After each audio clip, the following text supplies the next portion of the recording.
Billionaire Jack Ma returned to mainland China for the first time in more than a year.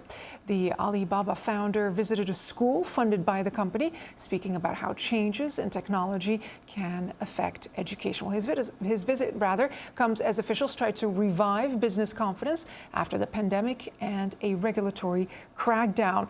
CNN Beijing Bureau Chief Stephen Zhang joins us right now. Stephen, a very rare appearance by Jack Ma. Were you surprised?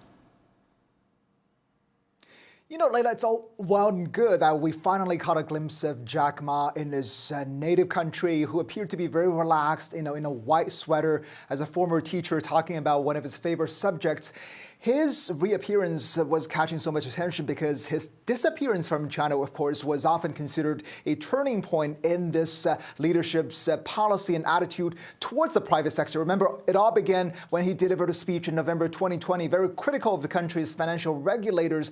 Shortly after that, we saw the much anticipated IPO of one of his companies getting pulled, then his company being investigated, eventually being fined for a record-breaking $2.8 billion. And all of that coinciding with a wide-ranging crackdown by the government on the entire private sector, not just on tech, but also on private education and real estate, and really sometimes wiping out billions of dollars in market value of some of these companies overnight, all the while when there was this state media fanned campaign of hostility towards so-called evil capitals and capitalists. And this, of course, exacerbated by the government's unrelenting zero COVID policy over the past few years, really devastating this economy.